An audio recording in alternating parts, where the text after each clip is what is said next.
ওই ভাষা হয়তো আপনার আমার অনেকের বুঝে না আসতে পারে, না বোঝার কারণে অনেকে মন খারাপ করতে পারে। এ ঘোষণাকার যেটা আজ বাংলাদেশে অনেকের হয়, আসলেই বলে হুজুর আমার বিরুদ্ধে চলে যাচ্ছে, আমি করব কি? বলে এটা শুধু ওই দলের পক্ষে যায়। আরে ভাই, ওই দলের লোক কোরআন মানে, এই জন্যই তো পক্ষে যায়। আপনি তো কোরআন মানেন না যে আপনার পক্ষে যাবে। কেউ যদি বলে হুজুর জেনা করতে মনে চাচ্ছে, এরকম একটা আয়াত বলেন, আছে? আরো আছে যে ওয়ালা তাকরাবুস জিনা, জেনার ধারে কাছে যেও না। এখন আপনার মনে চাইলে আমি করব কি? আমি কি নতুন করে নাজিল করব? যারা জেনার ধারে কাছে যায় না, জেনার পথগুলো বন্ধ করে দেয়, এই আয়াত তো তাদের পক্ষে যাবে নাকি? এজন্য যারা বলেন যে যা বলে সব যায় ওই দলে, আমাদের দলে কিছু আসে না, বুঝতে হবে আপনার দল আল্লাহর অভিশপ্ত দল। কারণ যেখানে কোরআন নেই ওটা দল না। এটা একটু বেশি হয়ে গেল। না না, কিসের বেশি হয়েছে? মানে তাবাল হুদা বিগাইরিল কোরআন আদাল্লাহুল্লাহ, তিরমিজি শরীফের হাদিস। নবীজি বলেন কোরআন যেখানে নেই ওই জায়গায় যদি কেউ ভালো হওয়ার নিয়তেও যায়, আল্লাহ নিজে তাকে গোমরা বানিয়ে দেয়।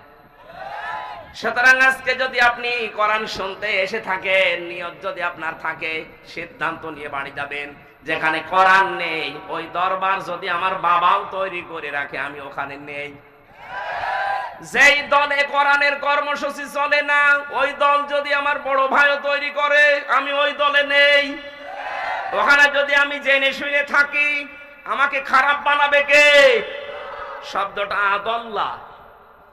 এখানে আলেম যারা আছে বলেন তো, আদাল্লাহ ইউদিল্লু বাবে ইফাল, দাল্লা ইয়াদিল্লু দিলেও তো অর্থ হয়ে যেত। সলাসে মুজাররাদ থেকে শব্দটা আসলে বাংলা অর্থ হতো আপনি নিজেই নিজেকে খারাপ বানিয়ে ফেলেছেন।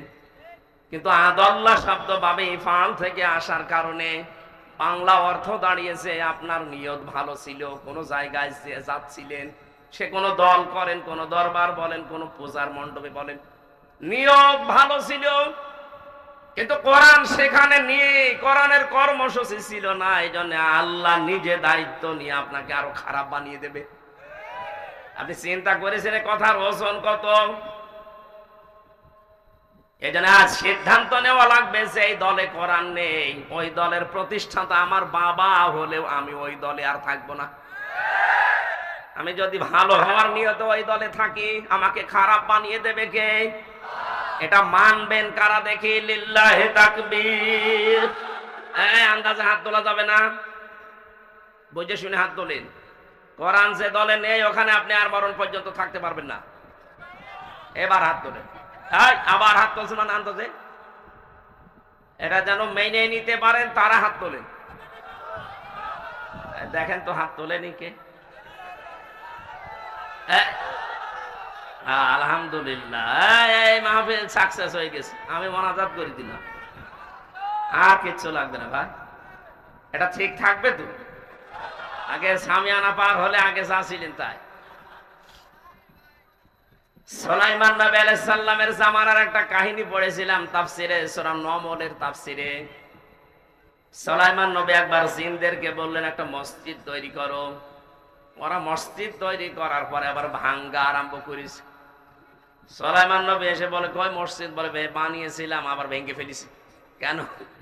তা আপনি তো বলেননি যে মসজিদ বানানোর পরে কি করা লাগবে? দেখলাম কাজ কাম নেই, করবো কি? ভেঙে ফেলি। সুলাইমান নবী বললেন ঠিক আছে মসজিদ বানাও, এটা শেষ হয়ে গেলে একটা কুকুরের লেজ সোজা করবা।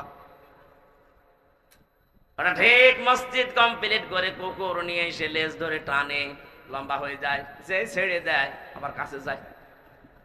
কি গো একে কুকুর, এভাবে হবে না, তেল মোবাইল নিয়ে আয়। তেল মোবাইল নিয়ে টানে, হ্যাঁ লম্বা হয়ে গেছে, যেই ছেড়ে দেয় আবার যা ছিল তাই।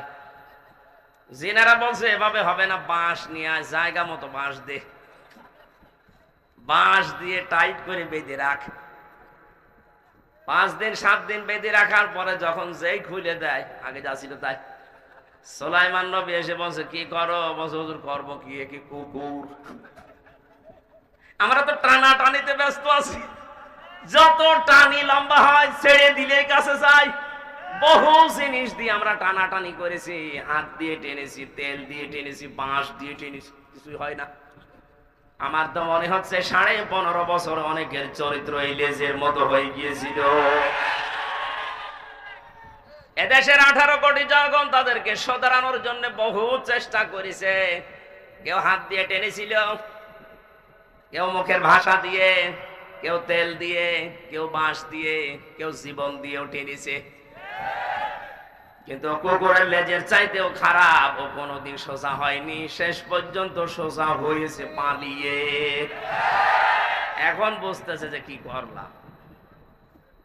এই দেশের মানুষ পালিয়ে গেলেন, যদি 15.5 বছরে সোজা হয়েছিলেন তাহলে এইভাবে পালানো লাগতো না। আর এই মানুষগুলোকে বিপদে ফেলে গেলেন, এখন এরা করবে কি? এখন তো এই দেশে পরিচয় দেওয়া যায় যে আমি একজন হিন্দু, কোনো অসুবিধা নেই, কিন্তু যদি কেউ বলে যে আমি আওয়ামী লীগ, তার দাঁত মুখ খুলে ফেলবেন। কি করে গেলেন আপনি? আপনার লেজ তো সেই কুকুরের মতো। এত টানাটানি করলাম আমরা 15.5 বছর, কত আলেমরা সংশোধনের জন্য চেষ্টা চালিয়েছে, কিন্তু যা ছিল তাই। আমাদের চরিত্র কি ওই লেজের মতো হবে নাকি? হাদিস শোনার পরও যদি কারো মনের পরিবর্তন না আসে, ও আগে যা ছিল যদি ও তাই করে, ওর কপালে আর হেদায়েত আছে বলে আমার মনে হয় না।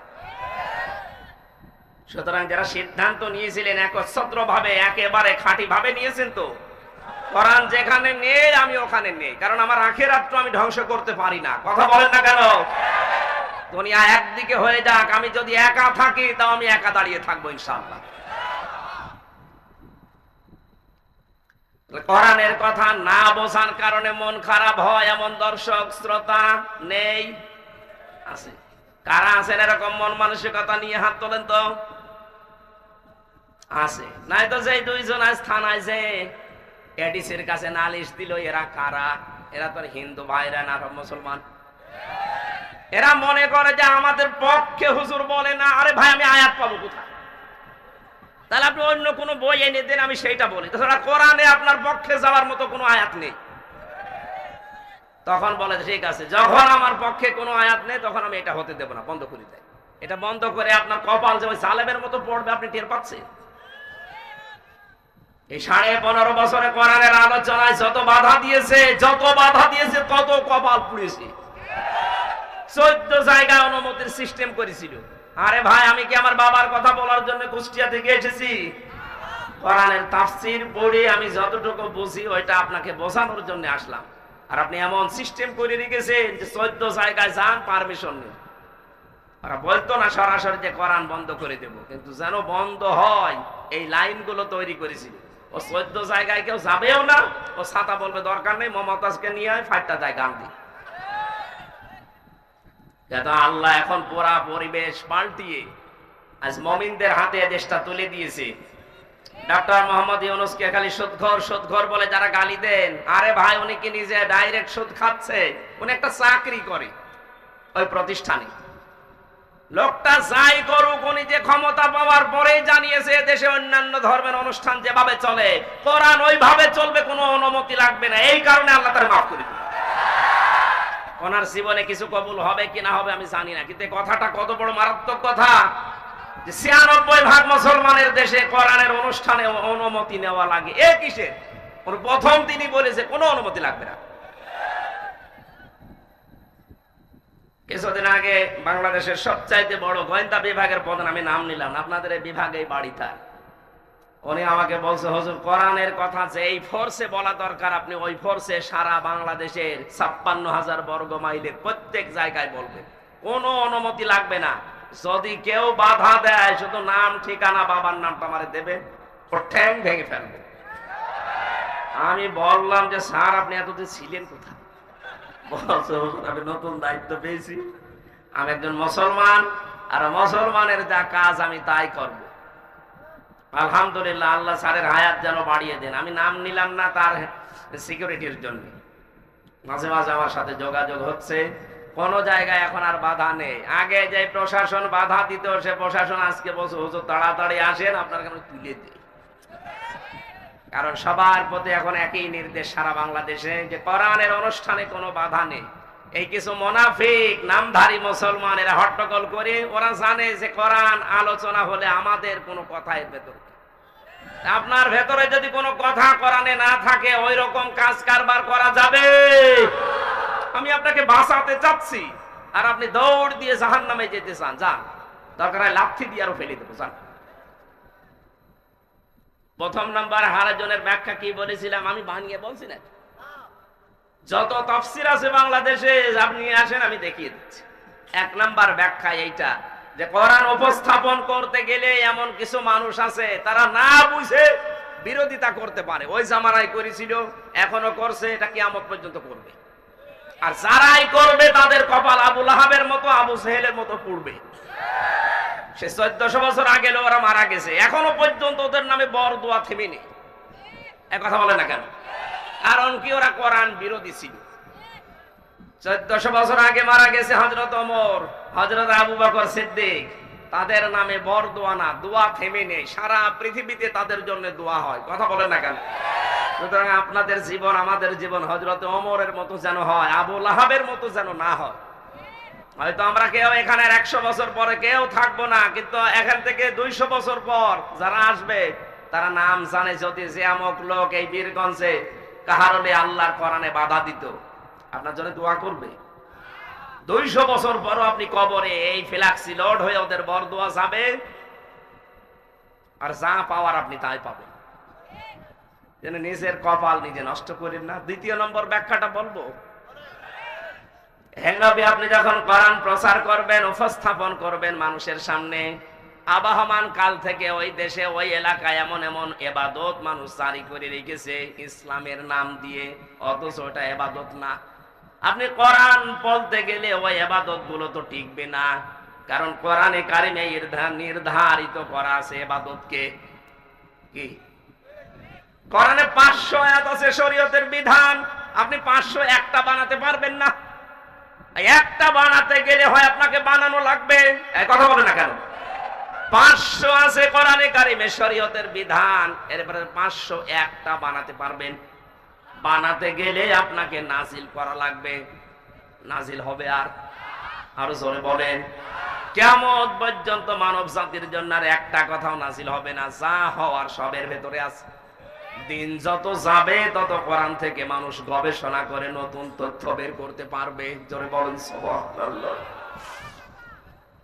এখান থেকে 1000 বছর আগে, এদিকে তাকান, 1000 বছর আগে এই কোরআনের তাফসীর যারা লিখেছিল, এটা নাজিল হয়েছে কত বছর? 1400 বছর। কত বছর? এই 1400 বছর, 1000 বছর মনে করেন আগে যারা এর তাফসীর লিখেছে, না লিখে নাই? 700 বছর আগে যারা তাফসীর লিখেছে, 500 বছর আগে যারা তাফসীর লিখেছে, তখন কি কম্পিউটার ছিল? এই ক্যামেরা ছিল? ভিডিও, মোবাইল, কথা বলা লাগবে। তখন তারা কোরআনে কারিমের তাফসীর লেখে নাই।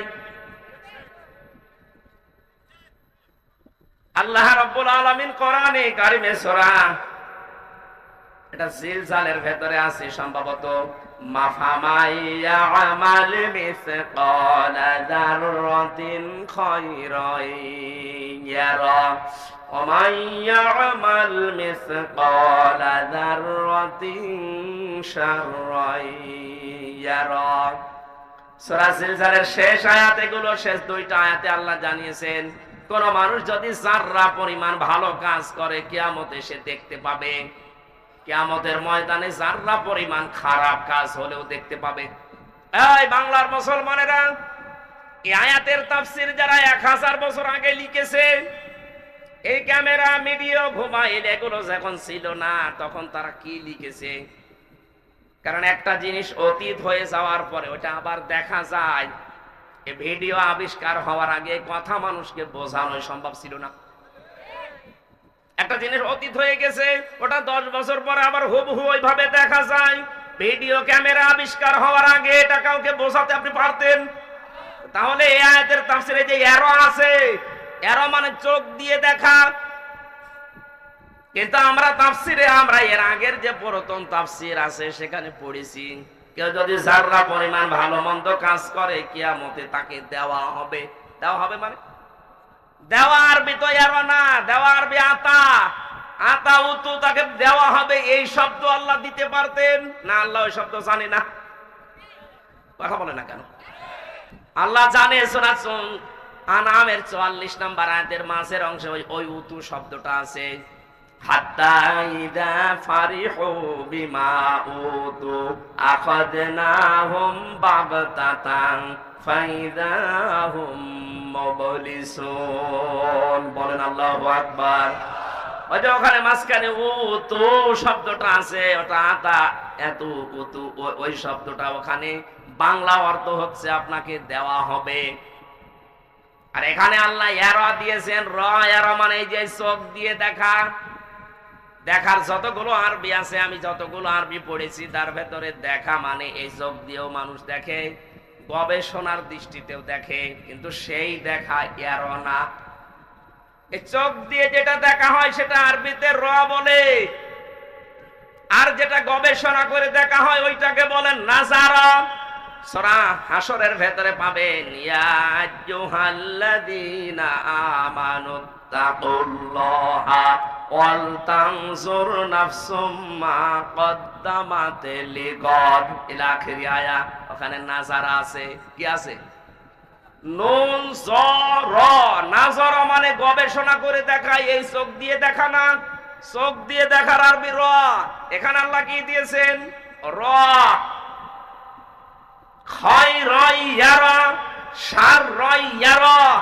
খারাপ ভালো আপনি দেখতে পাবেন ভিডিও ক্যামেরার মতো। কে মন্দিরে আগুন লাগিয়েছে, কে প্রতিমা ভেঙ্গেছে, কিয়ামতের দিন আল্লাহ ভিডিও আকার আপনাকে দেখাবে। এখন ক্যামেরা আবিষ্কার হওয়ার আগে, আজ থেকে 700 বছর আগে যদি আপনি এ কথা মানুষকে বলতেন, মানুষ ওই সময় আপনাকে পাগল বলতো। এ কি বলে, যেটা অতীত হয়ে গেছে ওটা আবার দেখা যায়। কিন্তু এখন যদি আপনি যে আমার ছোট মেয়ে যেটা ওরেও বলেন যে এটা কিন্তু দেখা যাবে 2 বছর পর, ও বিশ্বাস করবে, কারণ ও দেখতেছে যে এটা দেখা যায়। এজন্য স্থান কাল পাত্র ভেদে দিন যত যাবে যুগের জ্ঞানের আলোকে বাস্তবতার নিরিখে দিন যত যাবে কোরআনের আয়াত আল্লাহ পাক মানুষকে দিয়ে ওইভাবে ব্যাখ্যা তাফসীর করাবেন। জোরে বলেন সুবহানাল্লাহ। হে নবী, আপনি যখন তাফসীর করতে যাবেন, হয়তো ওই দেশে এমন এমন নিয়ম নীতি পালন করে মানুষ যেগুলো ইসলাম মনে করে আবহমান কাল থেকে চলছে, কিন্তু আসলে ওইটা ইসলাম না। আপনি বলতে গেলে ওই মানুষগুলোর ব্যবসায় ভাটা পড়বে। আজ যারা পীরের নাম নিয়ে, হক্কানি পীর বাদ দিয়ে হাজারো মানুষ আজ ভণ্ড নাম নিয়ে ওরা ব্যবসা করে খাচ্ছে, পীর শব্দ নিয়ে। পীরের ছেলে হলে আবার পীর হয়ে যায়, এরকম দেশে নেই? এই কথা বলেন না কেন? এটা শুধু বাংলাদেশে একটা দরবারে এখন নেই, তাছাড়া বাকি সব জায়গায় একটাই।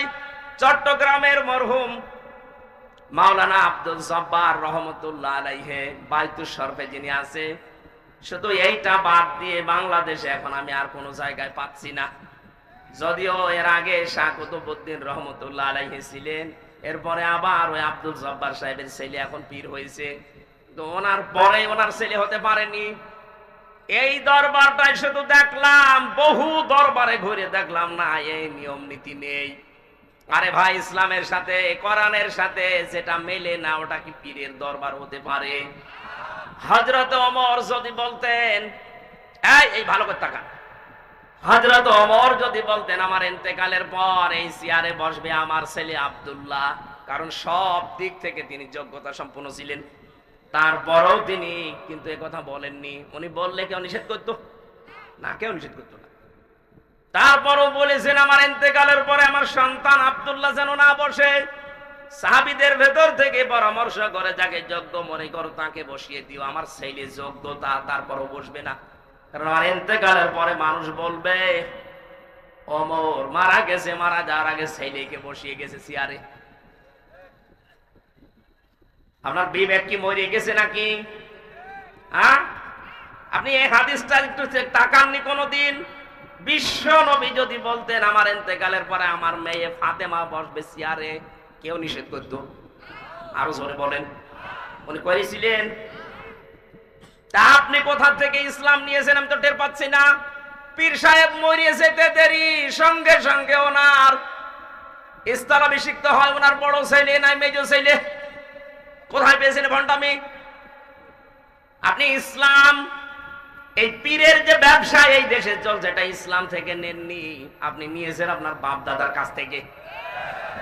এই কথা বলতে গিয়ে যখন কোরআনের সাথে হাদিসের সাথে মেলে না, তখন ওই মানুষগুলো কি বলবে, আসো হামজা দাওয়াত করে খাওয়াই। তখন বলবো তো আমার ব্যবসায় আগুন লাগিয়ে দিয়েছে, ও যেন আর না আসে। আমি হারাজন শব্দের ব্যাখ্যায় ছিলাম, এই এদিকে তাকান, আমি নাম ধরেই বলছি, আপনার চা মনে হয় হোক। এই দেশে যতগুলো দল আছে এখন ৭৩টার উপরে, আপনি দেখবেন মাত্র একটা দলের ভেতরে এই নিয়মটা নেই যে মারা গেলে ওনার ছেলে আবার দলের প্রধান হবে না। আরো দিতে গেলে দলের দলীয় পদ নিতে চায় না, কান্নাকাটি করে, বলে না এত বড় দায়িত্ব আমি নেব না। বাকি বাংলাদেশে কোন একটা দল দেখান যেখানে দায়িত্ব দিতে গেলে নিতে চায় না, কান্নাকাটি করে দেখান, আরো জোর করে নিতে। এরপর আপনার বিবেক খোলে না, কবে খুলবে আবার? উনি মারা যাচ্ছে, ওনার মেয়ে বসবে চেয়ারে, উনি মারা যাচ্ছে, ওনার বউ বসবে চেয়ারে। কোথায় পেয়েছেন ভণ্ডামি? এটা যেহেতু ইসলামে নেই, আমরা ওইটা মানি না। আপনি কি ইসলাম নেবেন বাবার কাছ থেকে না নবীর কাছ থেকে? আরো জোরে বলা লাগবে। এটা যদি স্বীকার করেই নেন যে আমি নবীর কাছ থেকে ইসলাম নেব, এই দেশে এই নিয়মে যেটা চলছে আপনাকে সেইটা মানার আহ্বান জানাচ্ছি। এখন আপনার বিবেকে যদি সাই না দেয়, মনে করবেন বিবেকের উপরে কুকুরে পোশাক করিস। বলছে ঠিক। হামিজনের ব্যাখ্যা করতে গেলে যারা আন্দাজে ইবাদত বানিয়ে নিয়েছেন, আন্দাজে দরবার বানিয়ে নিয়েছেন, ওগুলো তো টিকবে না। তখন ওই মানুষগুলো হে নবী দেখবেন আপনার কথা শোনার পরে আপনার হাদিয়া তোফা নজর নিয়াজ বন্ধ করে দেবে, এমনকি তারা আপনার জানের শত্রু হয়ে দাঁড়াবে। এটা ১৫০০ বছর আগে হয়েছে, এখনো হচ্ছে, কিয়ামত পর্যন্ত হতেই থাকবে। কিন্তু কোরআনে কারীম যেভাবে প্রচার করা দরকার ওইটা বন্ধ হবে না। বন্ধ করা যাবে? যেভাবে আল্লাহ দিয়েছেন আমরা ওইভাবেই প্রচার করতে চাই। আল্লাহ আমাদের তৌফিক দেন, বলেন আমিন। সূরা আনাম থেকে আমরা একটা আয়াত পড়ছি, তাফসীর আকারে কথা বলার চেষ্টা চালাবো ইনশাআল্লাহ। জবান খুলে কোরআনের সোনালী আয়াত একটু পড়েন আগে। আউযু বিল্লাহি মিনাশ শাইতানির রাজিম। বিসমিল্লাহির রহমানির রহিম।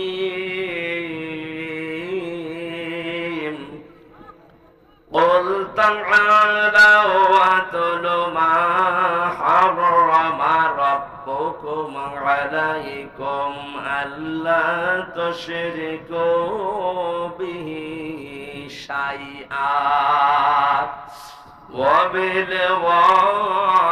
وبالوالدين إحسانا। হারুন কোথায়? হারুন চলে গেছে। আমার ভাইরা, সূরা আনআম 151 নাম্বার আয়াত, একটা মাত্র আয়াত আমরা পড়েছি।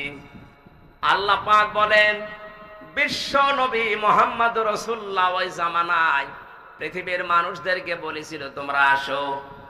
এই এখন যদি নবী বেঁচে থাকতেন আর এই দিনাজপুরের কাহারোলে যদি আসতেন, এই ময়দানে বসে যদি বলতেন তোমরা আসো আমার উম্মতেরা, ও পৃথিবীর মানুষেরা, আমার উম্মত বলে যারা দাবি করো তারা আমার কাছে আসো, এখানে বসো, আমি তোমাদেরকে আল্লাহ কোন কোন বিষয় হারাম করেছে ওগুলো তেলাওয়াত করে করে শোনাই। বসতেন না? বলেন বলেন, কারা কারা নবী আসলে বসতেন? হাত তোলেন তো দেখি। এই আন্দাজ হাত তুলবেন না, মানে শিক্ষা আছে। লিল্লাহি তাকবীর। আলহামদুলিল্লাহ। ভাই নবী যেহেতু এখন আর নেই, নবীর নায়েব আছে, নায়েবে রাসূল, তার ভেতরে আমিও একজন। এটা মানেন তো? বিশ্ব নবী এসে যেভাবে তেলাওয়াত করে করে শোনাতেন, মনে করেন ওইভাবে আমি এখন করব। এতে কে খুশি হবে কে বেজার হবে ওইটা দেখতে গেলে তো তাফসীর হবে না। আমরা নবীজির ওই পন্থা অবলম্বন করছি। এবার আল্লাহ পাক বলেন, কুল, হে নবী আপনি বলুন, তাআলাও, তোমরা সবাই আসো, আতলু, আমি তেলাওয়াত করে শোনাই। কে বলছেন বলেন তো? নবীজি। নবীজিকে দিয়ে আল্লাহ বলাচ্ছেন, নবী আপনি বলেন যে তোমরা আসো, দিনাজপুরের মানুষেরা আমার সামনে বসো, আমি তেলাওয়াত করে তোমাদেরকে শোনাই। কথা বলেন। কোরআনে কারিমে সূরা বাকারার ভেতরে আছে, বলো ওয়ালিদাতু ইরদিউনা আওলাদাহুন্না হাওলাইনি কামিলাইনি আইয়ুতিম্মার রাদা। আমি পৃথিবীর প্রত্যেকটা বাবাকে আদেশ দিলাম। কাকে? আমি কি ভুল বলে ফেলছি? না না, কিসের ভুল বলছো? আমার মাথা কি খারাপ হয়ে গেছে? ওয়াল ওয়ালিদাতু ইরদিউনা আওলাদাহুন্না হাওলাইনি কামিলাইনি লিমান আরাদা আইয়ুতিম্মার রাদা। এটা মুযাক্কার শব্দ, মুআন্নাস না। প্রত্যেকটা বাবাকে আদেশ দিলাম কমপক্ষে 2 বছর পর্যন্ত সন্তানকে দুধ খাওয়াবা। দেশে আমাদের আছে ওইসব জিনিসপত্র। তাহলে এই আয়াত কি ভুল নাকি? না, ভুল না। তাফসীর হচ্ছে এইটা, সন্তানের দুধ পানের দায়িত্ব কিন্তু মার না, এটা বাবা। মা পান করাচ্ছে, এটা আপনার প্রতি ইহসান করে দিচ্ছে। উনি যদি বলে যে না আমি দুধ খাওয়াবো না, প্রত্যেক দিন দুধ 8 বার করে একটা বাচ্চাকে খাওয়ানো লাগে। কয়বার? কথা বলছেন এখানে। বিজ্ঞান এখন প্রমাণ করছে প্রতিটি বারে যদি 1 পোয়া করেও খায়, প্রত্যেক দিন একটা সন্তান কমপক্ষে 2 কেজি করে দুধ খায়। আপনি 2 বছর একাধারে চেষ্টা করেন, হিসাব করে আমি দেখেছি 36 মণ হয়। কত? মায়ের ওজন কয় মণ? 1.5 মণ হবে। 1.5 মণের ভেতর থেকে আল্লাহ 2 বছরে 36 মণ দুধ বের করেছে। আমার কুষ্টিয়ায়, আমার গ্রামের বাড়ি, যেখানে এক লোকের একটা বউ, তার 11-12টা মেয়ে, 4টা ছেলে, কত হয়? 16টা। 36 মণ করেও যদি ধরেন, আপনি হিসাব করেন কত হয়? কত হবে? ক্যালকুলেটর লাগবে। ওই 2 জনই মারা গেছে, কিন্তু 12টা মেয়ে, 4টা ছেলেই বেঁচে আছে। বলেন এই মহিলার ওজন খুব বেশি হলো না 1.5 মণ হবে? 1.5 মণ ওজন থেকে আল্লাহ কত মণ? 36 দুগুণে কত হয়? 72 মণ। এই 72 মণ কোন? 772 মণ না কত হয়? আমি একবার হিসাব করেছিলাম ওনার কাছে যে, আপনি বলেন তো দেখি, হিসাব করে করে দেখি 700 কত মণ। আমি বললাম আপনার ওজন তোমার তো 1.5 কেজি, 1.5 মণ। আপনার ভেতর থেকে আপনার সন্তানদের জন্য আল্লাহ দুধ বের করেছে 772 মণের উপরে। আল্লাহ, হ্যাঁ 876। চিন্তা করে দেখেন কত দুধ আল্লাহ বের করলেন। এটা এমনি এমনি আল্লাহ বের করেনি, একটা কারণ আছে। কারণ এই দুধগুলোর ভেতরে রোগের প্রতিষেধক আল্লাহ দিয়েছে। এই জন্য যে সমস্ত মেয়েরা সন্তান হলে দুধ দিতে চান না, নিজের বডি ফিগার নষ্ট হয়ে যাবে, যেই জিনিস যেই জায়গায় আটক রাখা হয় ওই জিনিস ওই জায়গায় পছন্দ ধরে। আপনি এই পানি এক জায়গায় আটক রাখেন, ছেড়ে দেবেন না, দেখবেন ওর ভেতরে পছন্দ ধরবে, পোকামাকড় তৈরি হবে, দুর্গন্ধ তৈরি হবে। কথা বলছেন না কেন? লোহা লক্কড় এক জায়গায় রেখে দিন, কাজ করবেন না, ও জং ধরে যাবে, অকেজ হয়ে শেষ পর্যন্ত নষ্ট হয়ে যাবে। পৃথিবীর কোন জিনিস এক জায়গায় রাখলেই নষ্ট হয়। মায়ের স্তনে আল্লাহ দুধ দিয়েছে, এটা কি রেখে দেওয়ার জন্য না পান করানোর জন্য? এটা যখন পান করায় না, বডি ফিগার নষ্ট হয়ে যাবে, শেষে কেটে বাদ দেওয়া লাগে, ক্যান্সার হয়ে যায়। এই জন্য আশা করছে আপনাদের দায়িত্ব না। আপনারা যদি বলেন না আমরা আজকে থেকে আর দুধ খাওয়াবো না, এই প্রতি 2 বছরের জন্য আমাদেরকে 5 লাখ করে টাকা দেওয়া লাগবে, তাও আমাদের না বললে তো আমি সমস্যা পড়ে যাবো। কারণ আমার তো এই 10 দিন আগে একটা বাচ্চা হয়েছে। না, এটা আমার বলার দরকার নেই, আমার বিরুদ্ধে চলে আসছে। এটা বলবো মানে সম্মানিত মা বোনেরা, এটা আপনার দায়িত্ব না, বাবার দায়িত্ব। আপনি যে একটু ইহসান করছেন বাবার প্রতি, এই জন্য আমাদেরও ওদের প্রতি ইহসান করা দরকার। ওরা যেহেতু ফিরি ফিরি এটা করাচ্ছে, অন্তত কোনো হাদিয়া তোফা দিয়ে শোধ দেওয়া দরকার। মা বোনরা এই দুধটা পান করাবেন, আপনার স্তনে আল্লাহ দিয়েছেন এটা বের করে ফেলে দেওয়ার জন্য। সন্তানকে দিলে মহব্বত বাড়ে। আল্লাহ পাক বলেন এই দুধ খাওয়ানোর জন্য যে কষ্টটা হয় রাত দিন মিলে, একটা মানুষ যদি সারা দিন রোজা রাখে, সারা রাত তাহাজ্জুদ পড়ে, যে সওয়াব পাবে সন্তান হবার পরে তার মুখের উপরে যে শাল দুধটা আপনি দিয়েছেন ওই সওয়াব পাবেন। রব্বুল আলামিন বলেন, মা আর বাবা এই দুইজনের ব্যাপারে আমি এত ব্যাখ্যা কোরআনে দিয়েছি, পৃথিবীর কারণ আমি এত ব্যাখ্যা নেই। সূরা বনী ইসরাঈলের আয়াতগুলো থেকে আমার একটা বুঝ এসেছে। আল্লাহ পাক বলেন, আখফিদ লাহুমা জানাহাদ-দুল্লি মিনার রাহমা আকুর রাব্বিরহামহুমা কামা রব্বায়ানি সাগীরা। জবান খুলে এই দোয়াটা ওদের জন্য পড়েন, রব্বিরহামহুমা কামা রব্বায়ানি সাগীরা। এই যে খফজন আল্লাহ দিলেন, যারা তাফসীর বোঝেন তাদেরকে বলছি একটু তাকান কি শব্দ আল্লাহ চয়ন করলেন। আল্লাহ বলেন আখফিজ, খফজন মানে ডাউন করার পরে ফল করে দেওয়া। হে পৃথিবীর মানুষেরা, যারা সন্তান আছো, তোমরা মার বাবার উপরে তোমাদের ডানা, যেটা রহমতের যে ডানা ছায়া, এই ছায়াটা এভাবে ডাউন করবা, এরপর ফল করে দিবা। আমাদের প্রশ্ন হচ্ছে কোরআনের কাছে, কোরআন পৃথিবীর মানুষের কি ডানা হয়? কথা বলে না কেন? আমাদের তো ডানা নেই, ডানা হয় পাখির। আমাদের কি আছে? হাতের আরবি কি? ইয়াদুন। আল্লাহ ইয়াদুন দিতে পারতেন না? বা আদুদা, আইন দোয়া দাল এই শব্দ দিতেন, বা ইয়া দাল ইয়াদুন দিতেন।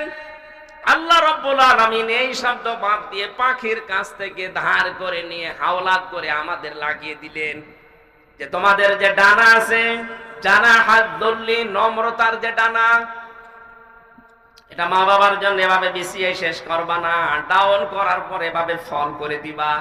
আমাদের ডানার নাম আল্লাহ হাতের নাম দেয়নি এই কারণে, কারণ আমাদের হাতের ভেতরে কোনো নরম জিনিস নেই, সব শক্ত। তো পাখির যে ডানা, ওর ভেতরে নরম কিছু পর আছে, পালক আছে। এটা এত নম্র, এত নরম, সফট, কোমল। কথা বলে না কেন? এটা একটার সাথে একটা যখন মিলে যায়, পাখিটা যখন নিজের ডানা এভাবে ডাউন করে ফল করে দেয়, ওর নিচে যে বাচ্চাগুলো অবস্থান নেয়, তখন একটা কিচির মিচির আওয়াজ দেয়। বাংলায় ওটাকে বলা হয় অনির্বচন সুখ। মায়ের ডানার নিচে পাখির বাচ্চাগুলো যখন একটা অনির্বচন সুখ পায়, আল্লাহ আমাদেরকে জানিয়েছে, পৃথিবীর বান্দা বান্দিরা, মা বাবা যতদিন বেঁচে আছে, তারা যেন মনে করে যে আমার হামজা থাকতে আমাদের আর কোনো চিন্তা নেই। বাংলার মুসলমানেরা, আমাদের মা বাবা যারা আছে, তারা কি এটা মনে করতে এখন পারছে? না, তারা খাবারই পায় না ঠিক মতো। আজ হাজারো বড় কারণে মানুষ তার মায়ের সাথে বাবার সাথে খারাপ আচরণ করতে বাধ্য হচ্ছে। সম্মানিত মা বোনেরা, যারা বউ আছেন, আপনিও কিন্তু আর 20 বছর পরে ঠিক ওই জায়গায় পৌঁছাবেন। ওই জায়গায় পৌঁছালে কেমন লাগবে আপনার, সেটা এখন চিন্তা করে আপনার শাশুড়ির সাথে মায়ের মতো আচরণ করেন। মা যদি থাকে, নিজে যতটুকু খান সেই পরিমাণে যেমন খাবার খাওয়াচ্ছেন, নিজের পোশাক আশাক যেমন তাদেরকে যেমন পরিধান করান, শাশুড়ির সাথে আচরণটা করার আহ্বান জানাচ্ছি। শাশুড়ি যারা আছে, পুত্রবধূদেরকে নিজের মেয়ের মতো মনে করা লাগবে। এখানে মা বাবার সাথে খারাপ আচরণ করা হারাম, তাদের হক আদায় করা, তাদের জন্য খরচ করা, তাদের সাথে ভালো ব্যবহার করা, হাসি মুখে কথা বলা, এটা ইবাদত। এটা কি? আল্লাহর নবীকে আল্লাহ পাক বলেছেন, নবী আপনি মানুষকে ডাক দিয়ে বলেন যে আল্লাহ তোমাদের প্রতি মা বাবার সাথে খারাপ আচরণ এটা হারাম করেছেন, ভালো ব্যবহার করা, ইহসান করা তাদের সাথে, এটা ইবাদত বলেছেন। জোরে বলেন সুবহানাল্লাহ। 3 নম্বরে তোমাদের প্রতি আমি হারাম করলাম, ওয়ালা তাকতুলু আওলাদাকুম মিন ইমলাক নাহনু নারযুকুকুম ওয়া ইয়্যাহুম।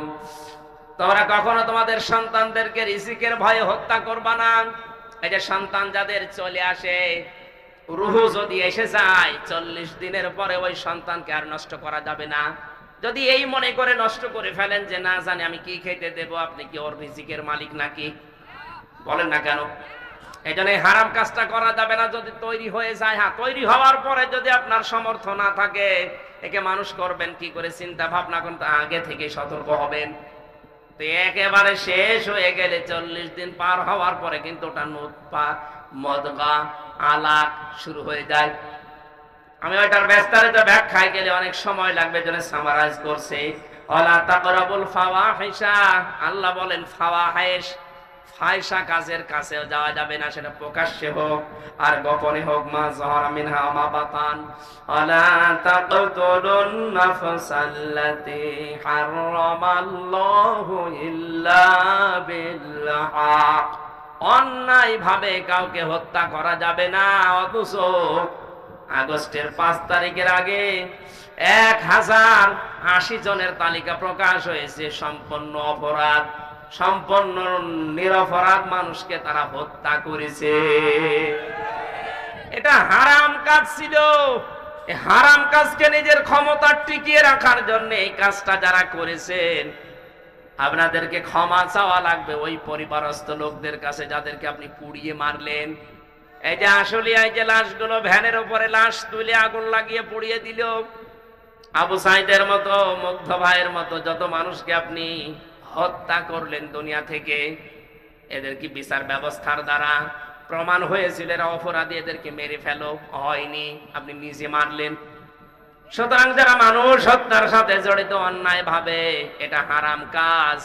আর জেনে শুনে যারা ক্ষমতা টিকানোর জন্য হারাম কাজ করেছেন, তারা আল্লাহর মামলার আসামি। যালিকুম ওয়াসাকুম বিহি লাআল্লাকুম তাকিলুন। আল্লাহ এভাবে ব্যাখ্যা দিয়েছেন, আমরা ব্যাখ্যাগুলো আর বলতে পারছি না। এত সুন্দর ভাবে আল্লাহ ব্যাখ্যা করে মানুষকে জানিয়েছেন। রব্বুল আলামিন বলেন, তোমাদের যদি বুদ্ধি থাকে, আকল থাকে, তাহলে তোমাদের এই কথাগুলো শোনার পরে উপকার হবে। আল্লাহ আমাদের আকলকে, বুদ্ধিকে জাগ্রত করার তৌফিক দিন, আমিন। আল্লাহুম্মা আমিন। রব্বানা আতিনা ফিদ দুনিয়া হাসানা ওয়া ফিল আখিরাতি হাসানা ওয়া কিনা আযাবান নার। হে আসমানের মালিক, বিস্তীর্ণ জমিনের মালিক, এ বিশাল আসমান জমিনের তুলনায় তোমার সৃষ্টি। এই হাত দুইটা বড় ছোট্ট, এই ছোট ছোট দুটি হাত আমরা কোরআন শুনতে এসে তুলে ধরেছি। মেহেরবানি করে আমাদের এই দুটি হাত একেবারে খালি ফেরত দিও না।